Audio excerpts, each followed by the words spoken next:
My selection for the African American read-in this year is Toni Morrison's The Bluest Eye. She first published this in 1970. It was her first novel. It was republished again after 1993 when she won the Nobel Prize in Literature. And what they said about her in the Nobel Prize was this: who in novels characterized by visionary force and poetic impact gives life to an essential aspect of American reality. And I think that's what I found in this selection I'm going to read from you. Just everyday life of a little girl as she's interacting with her sister and another friend. So here are these words from Toni Morrison's The Bluest Eye. She came with nothing. No little paper bag with the other dress, or a nightgown, or 2 pair of whitish cotton bloomers. She just appeared with a white woman and sat down. We had fun in those few days Pecola was with us. Frida and I stopped fighting with each other and concentrated on our guest, trying hard to keep her from feeling outdoors. When we discovered that she clearly did not want to dominate us, we liked her. She laughed when I clowned for her and smiled and accepted gracefully the food gifts my sister gave her. "Would you like some graham crackers?" my sister would ask. "I don't care."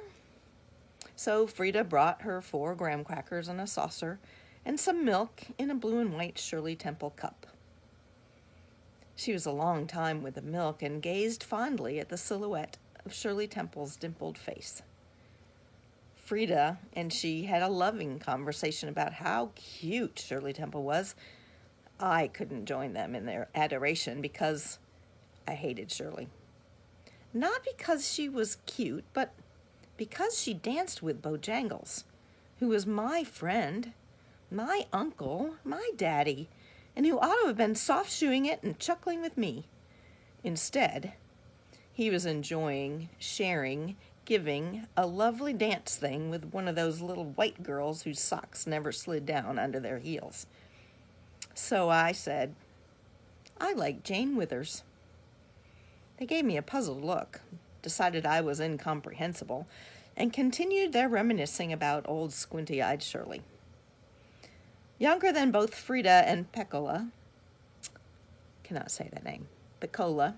I had not yet arrived at the turning point in the development of my psyche, which would allow me to love her.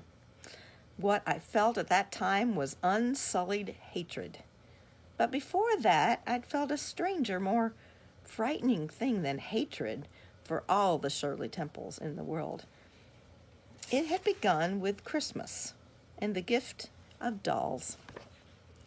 The big, the special, the loving gift was always a big, blue-eyed baby doll.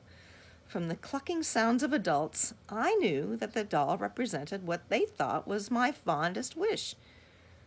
I was bemused with the thing itself and the way it looked. What was I supposed to do with it? Pretend I was its mother? I had no interest in babies or the concept of motherhood. I was interested only in humans, my own age and size, and could not generate any enthusiasm at the prospect of being a mother. Motherhood was an old age and other remote possibilities. I learned quickly, however, what I was expected to do with the doll. Rock it, fabricate storage situations around it, even sleep with it. Picture books were full of little girls sleeping with their dolls. Ragged Ann dolls, usually. But they were out of the question. I was physically revolted by and secretly frightened of those round moronic eyes, the pancake face, the orange worm's hair. The other dolls, which were supposed to bring me great pleasure, succeeded in doing quite the opposite. When I took it to bed, its hard, unyielding limbs resisted my flesh. The tapered fingers on those dimpled hands scratched. If, in sleep, I turned the bone-cold head, collided with my own. It was a most uncomfortable, patently aggressive sleeping companion. To hold it was no more rewarding. The starched gauze or lace on the cotton dress irritated any embrace. I had only one desire, to dismember it, to see what it was made, to discover the dearness, to find the beauty, the desirability that has escaped me, but apparently only me.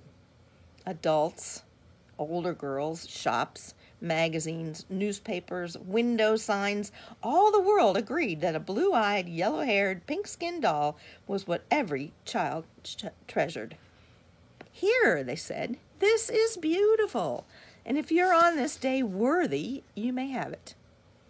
I fingered the face, wondering at the single-stroke eyebrows, picked at the pearly teeth stuck like two piano keys between red, bow-lined lips, traced the turned-up nose, poked the glassy blue eyeballs, twisted the yellow hair.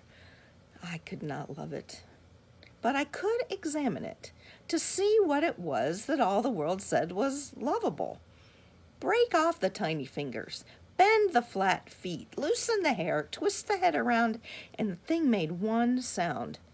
A sound, they said, was sweet, a plaintive cry, "Mama," but which sounded to me like the bleat of a dying lamb, or, more precisely, our icebox door opening on rusty hinges in July.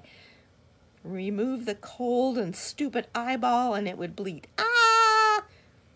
Take off the head, shake out the sawdust, crack the back against the brass bed rail, it would bleat still.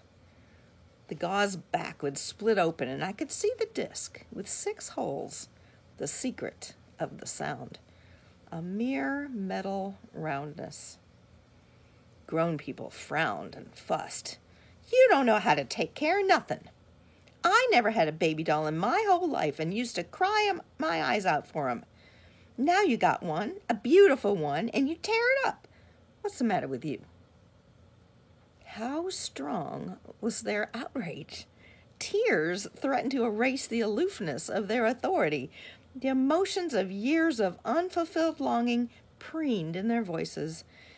I did not know why I destroyed those dolls, but I did know that nobody ever asked me what I wanted for Christmas.